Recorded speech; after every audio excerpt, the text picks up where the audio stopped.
Teve uma pessoa que assistiu ontem um filme, O Exorcista do Papa. E ela quer saber o que o espiritismo tem a dizer sobre o exorcismo, Sobre né? o O tema. tema sobre o exorcismo. Se fosse sobre o filme, eu não sei, que eu não assisti. Eu já falei para a Divina, eu não dou conta de assistir, então Não assisto, não dá conta também, coitadinho. vamos falar sobre Sobre o esse tema, o exorcismo. exorcismo. Isso. Bom, nós temos que dividir a questão em duas partes. Duas partes. Primeira, a possibilidade de você reconhecer a existência de entidades perturbadoras, de entidades que podem exercer um processo obsessivo de subjugação, entidades maléficas que perturbam, que roubam a pessoa da condição de lucidez e que parecem estar loucas, mas estão, na verdade, sobre o domínio de determinadas entidades espirituais profundamente perturbadas.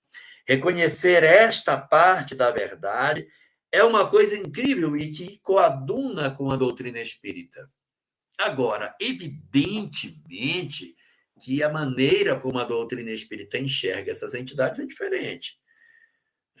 Geralmente, as criaturas que trabalham com exorcismo enxergam como se eles fossem o demônio, como se eles fossem criaturas criadas para serem más, elas são do mal. E o Espiritismo reconceitua isso como se eles fossem, na verdade, irmãos nossos, ainda ignorantes. São espíritos como nós, que se voltaram ao ódio, se voltaram para o mal, mas que vão se recuperar. Todos recuperaremos-nos. Nenhum de nós estará voltado eternamente para o mal. Nós todos despertaremos para o bem. Essas entidades que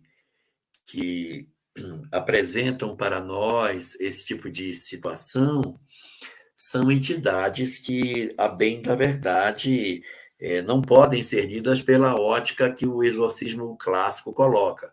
São demônios. Não. São espíritos, são irmãos nossos. A gente precisa reconhecer que eles existem. Os fenômenos que eles produzem são reais. Eles até podem se dizer como demônios, acontece. Eu sou o demônio, mas ele não é, porque de repente até nem sabe mais quem é ele. Mas ele não é, na verdade, o demônio. Mas essa parte da história, era esse lado aqui, essa parte da história aonde você reconhece a existência do espiritual, reconhece a perturbação, reconhece a influência, isso é ótimo. O que a gente tem divergência com relação ao exorcismo é a segunda parte, que é o ritual. A doutrina espírita não entende que seja por violência, por imposição, por ritos, por sacramentos, que os espíritos considerados perversos se afastem. O melhor instrumento é o amor.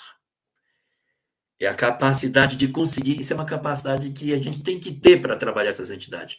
É um recurso extraordinário, que é conseguir enxergar uma entidade perversa e ver nela uma pessoa que padece.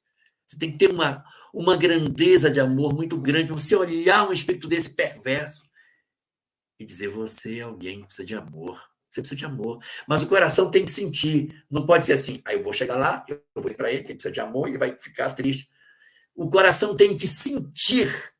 E quando eu olhar para ele com toda aquela raiva que ele tem, eu poder olhar com o meu coração cheio de amor e dizer, meu irmão, a gente precisa conversar de maneira diferente.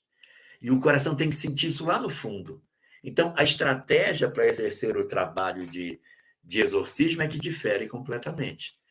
Para a doutrina espírita, é o amor o antídoto, sem nenhum tipo de ritual, nem varinha de condão, nem capa mágica, nem nenhum tipo de objeto que a gente tenha que usar. O verdadeiro mago não usa varinha de condão.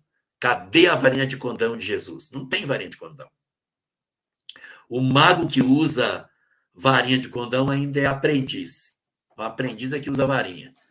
Que quem descobriu que a potência está em mim não precisa mais de objeto nenhum. Então, o exorcismo para a doutrina espírita é um meio caminho para a verdade.